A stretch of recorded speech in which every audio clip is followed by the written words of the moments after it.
As the saga of Arsene Wenger and Arsenal rumbles on, we have to ask the question, where does the club go from here? The answer? Well, just more questions. According to numerous reports, Wenger has been offered a 1-year extension or a 2-year contract with fresh terms and probably a pay increase. Oh, thank you very much. One article suggested that Wenger has already signed a new 2-year contract before the current dip in form, and the club are simply waiting for the right time to announce a deal. The problem here is that the club have obligations to the stock market and all of the shareholders. Obviously, this news could negatively or more likely positively affect the price of shares. Another story is that Wenger will be the one interviewing any incoming manager. I wonder how that interview would go, Craig. Yep, come in. So, Flav, right? Yep, thanks for coming in. Let's get straight into it. I'm going to put you in a situation. You just tell me how you'd respond. So you're asked what went wrong against West Brom after an embarrassing defeat. How do you respond? I didn't see it. You're asked about a plane that's flown over the ground with a message saying, Flav out. How do you respond? I didn't see it. That's good. DT, Claude, Mo and Troops from Arsenal Fan TV, they're all slagging you off, saying you need to go. How do you respond? Did you see that? Yeah, it was brilliant. It was so good. It was so funny. It was so much fun. So this is the second one. We just want you to What do you want me to do with this? Brilliant. So this next test, it's sort of psychological, okay? So I'm going to show you some pictures here, and I just want to know what's the first thing you see, okay? Yeah. That's an attacking midfielder. An attacking midfielder. And then this last one? An attacking midfielder. What's going to be the position that you're going to go for? I'm going to win. I want to win the league. Really? Second? Fourth. Well done, Flav. I think you can do very well here. Yeah? Well done.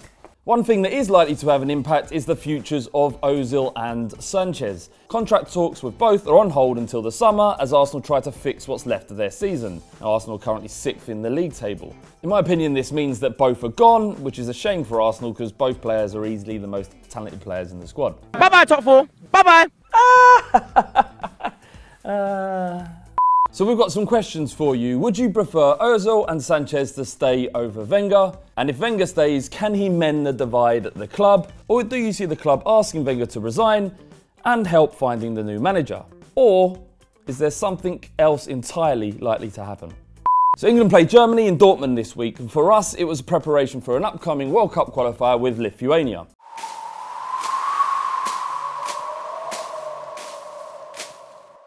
For Germany, it seemed nothing more than a testimonial for Lukas Podolski. It was his last game for the nation after appearing 131 times and scoring 49 goals. Now, I've always been an admirer of German football, their ticket prices, the atmosphere, and the supporter-first culture of the game over there. But this was among the most cringiest moments in the history of football. Now, after scoring a wonderful goal from outside the box, which was about his 50th shot of the game, as every single one of his teammates just kept giving him the ball like it was some sort of crusade to ensure that he scored on the last game. The forward was eventually subbed off, and what would you expect there? You'd expect a round of applause, a standing ovation, some chants. But what we actually got was gladiator music. The gladiators! Not that gladiator music, Craig. Now, this is in the middle of a football game, an international friendly with England who are actually trying to prepare for a game. And as he left the field, gladiator music was played. The gladiators! Craig, stop it, fuck's sake. Then on the final whistle, the team gave him bumps on the middle of the pitch, and on the final bump, they dropped him, which was probably the classiest thing that was happening. If it was David Beckham, then maybe. If it was Pele, then maybe. If it was Lothar Matthäus Beckenbauer, even, maybe. But this is Lukas Podolski. It's Lukas Podolski. James, even Thomas Müller. No. Closer. No, not that closer. Not that closer. Thank you very much, Craig. Even Thomas Müller said it was cringeworthy. I mean, he's one of the geekiest men in football. Look at him.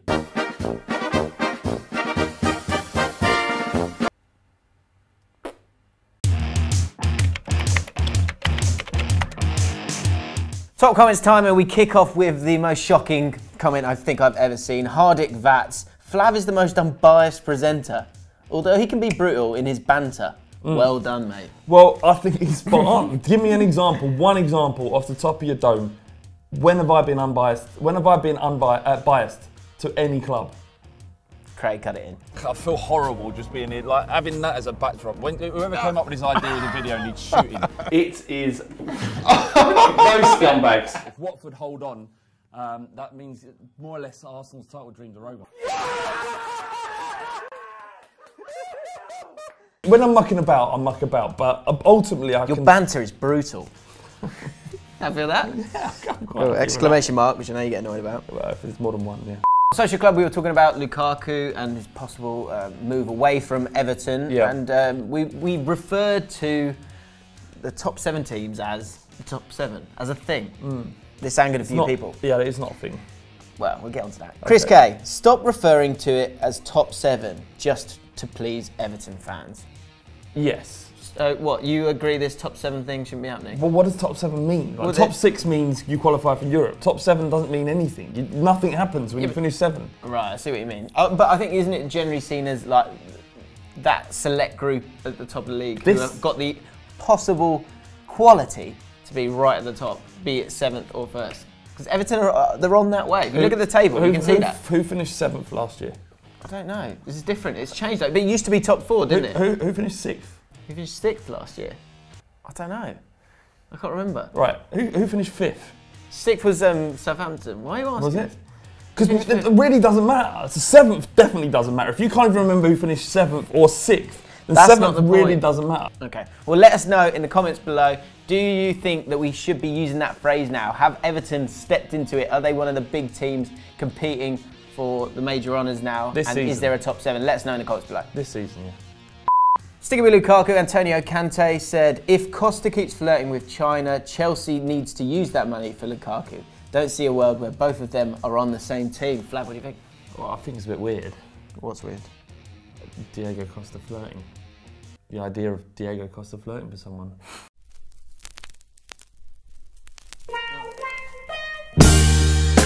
I've been really trying, baby. What's the best bit of flirting you've ever seen? The go-to line was I can get an erection, but I can't come.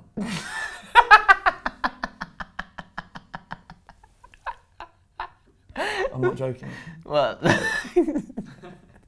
We also did a video about David Moyes and how he hasn't been sacked yet, which you might think's fair or not, I don't know. But Bulgarian Guna said, David Moyes spent 10 million on Papi Digilaboji. Yep. Let that sink in. LCFC Joe backed that comment up by saying he cost more than Kante, Vardy, Mahrez, Drinkwater, Schmeichel, Hoof, Fuchs, Simpson, Morgan all together. Yeah, I mean that's fair.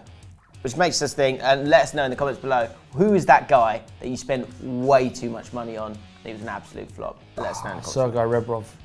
Yeah, he was shit, wasn't he? You had loads. Yeah, Christopher Samba. Basinga. He was on a free. Well, still expensive. Okay. And finally, as entertaining as Bull Street's content is, Mr. Jevman wasn't able to concentrate on it because he had other things in his sights. He said, classic Liverpool kit in the corner keeps taking my eye.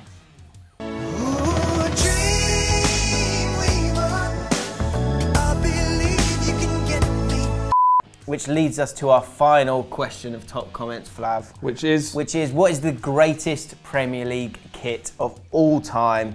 Let us know the team, home or away, and the season in the comments below, and we can have a chat about it. And should adults be allowed to wear football kits? Okay. Anyone over the age of 7, should that be allowed? In my opinion, no. Given the incidents on the streets of London earlier, you'd expect the people of the Westfalen Stadium to have dignity and respect. When England's national anthem echoed through Dortmund Stadium, the German fans applauded. They knew the message that would send, and that in spite of the history that divides England and Germany, they would rise above it because it was the right thing to do. When Germany's national anthem echoed through Dortmund Stadium, an audible section of England's fans booed. Some made the shape of an aeroplane, and later, during the game, a rendition of 10 German bombers went on until there was no German bombers in the sky. The longer it went on, the further in the gutter we sank. My grandfather couldn't talk about the war. Not once did he ever mention it, not even when I asked him to tell me. My other grandfather didn't say much about it either. His brother, my great uncle, lost his leg at Dunkirk. He would only shake his head when I asked him to tell me the story. But some English bloke in Germany finds it so easy to sing about it, about the glorious RAF from England shooting down bombers from the sky. But it's alright, it's just banter. Talking Balls returns every Thursday, and hit the like button, because when you do that, a little bit of my soul dies, but it also pushes this video up the algorithm and more people get to see it. Cucumbers next to a cat. What? What do they think?